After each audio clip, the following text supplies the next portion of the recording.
Wright of the Tower Clock Company, and this is my latest project. This is I did a preservation on, this is number 16, Seth Thomas. It was built in 1882, and the owners are Hennepin County Commissioners. This is a clock that came out of, it just set itself, by the way, to strike. It came out of the headquarters building at Fort Snelling in Minneapolis, and what I did was I did a preservation on the clock, did a lot of fixing and repairing, and had to make some pieces, and then I built these winders to automatically wind the clock so that someone wouldn't have to come up in the tower once a week to wind it.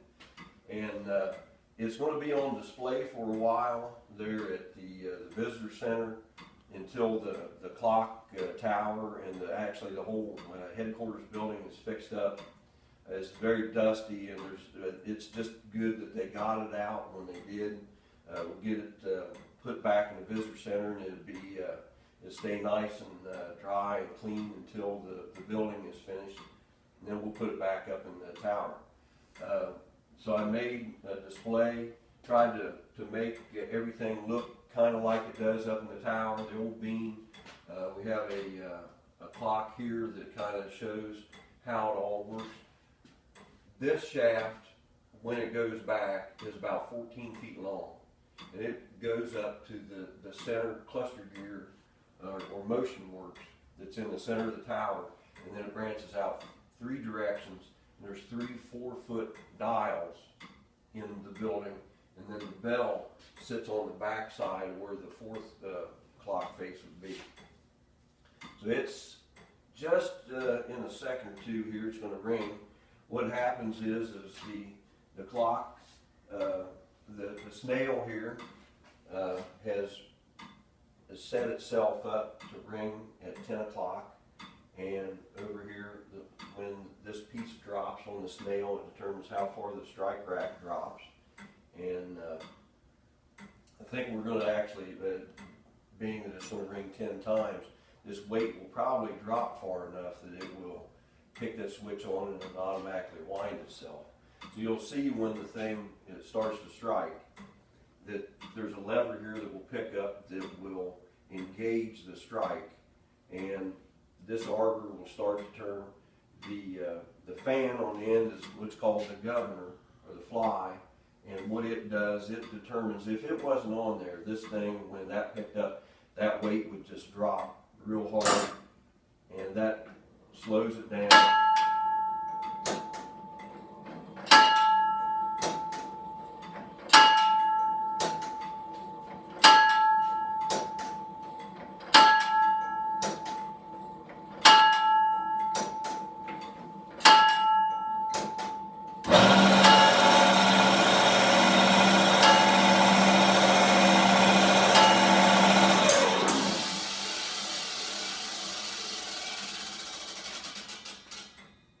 These advancing pallets are advancing the strike rack, and after it gets to the end, when this piece falls off, then the strike will stop, and you hear you can hear the fan. It's got a anti-backlash system on it, so that it won't.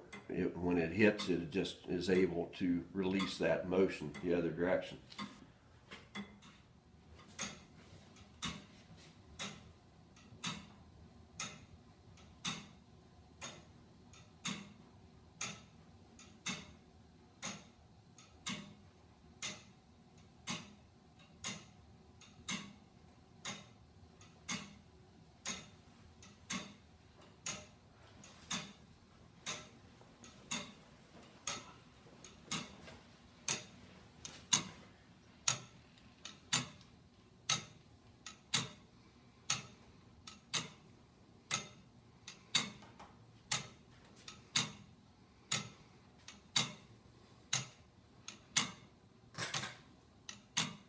These are the original weights that came out of the tower, and in doing it, what we wanted to do was make everything as original as possible, and so we're using the original weights.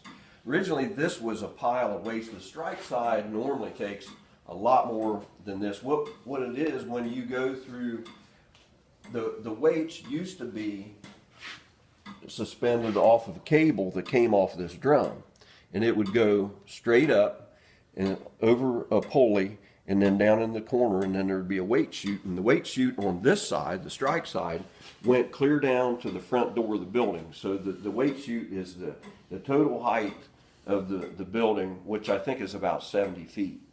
So what is nice about doing it this way is, for one thing, you don't have to go up there once a week and wind it anymore. Originally, a guy would have to go up once a week, add a crank, and you'd crank right here, and it would turn this drum, and you'd wind these weights. And the weights were in a stack about that high. So there was several hundred pounds of weight on this. So you had a safety issue where if your cable would break, then those weights turn into a giant torpedo, would go right down through the building. So this way, a very small weight run, plus you don't have to use as many weights because you're going through a gearing right here, which adds considerable power to it. So we're able to get by with a lot less weight on the strike side. The time side, you pretty much have to use about the same amount of weight that you normally would use.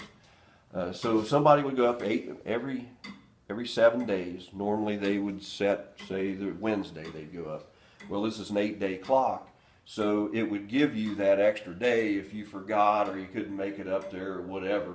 The clock wouldn't quit. You'd have that extra day that you could go up and still make up for it, and the clock wouldn't quit. The time side drum is over here, and what you have on it was because it doesn't go through a gearing on this side. It was a little bit harder to wind, except that it didn't have as much weight on it. What you have is what is called a power maintaining spring that is in between these two gears. You have this wheel, and then you have this wheel here that is a ratchet. And so the minute you start to wind the clock and you take the power off of the movement, then that spring takes over and keeps the movement powered so that the clock won't stop. Now on the strike side, you didn't have that, so what you have to do is you don't wind it when it's striking. In this case, it has to. The only time it's going to activate that switch is when it's striking. So that's why we have the weight in a loop. That way, it never takes power off of the clock while this is activated and is pulling the weight up. The weight is actually coming up and falling both at the same time. See the time weight, what you have here, this little piece is pushing down on this rod, and as it goes down, it's going to push this switch down and activate it, and it'll wind up. And then what I do, I have a safety on here so that if anything would happen to this rod or that switch, that it doesn't keep going and come up and tear anything up. As the clock is running, you can't see that the power is releasing through this, but it very slowly is dropping that weight. So as this weight drops down, it is making contact with this little spring, and it's going to come down. It's going to push hard enough that it's going to push this down and activate that switch, which is going to in turn activate this motor. The weight will wind, and if anything would happen, I got this safety on here so that if anything happens to the rod, any of these springs or the switch, that the weight will come up and hit this lever and shut it off. So we're going to go ahead. I'm just going to activate this. It's down close enough that it's going to be easy enough to do. We're just going to push this down.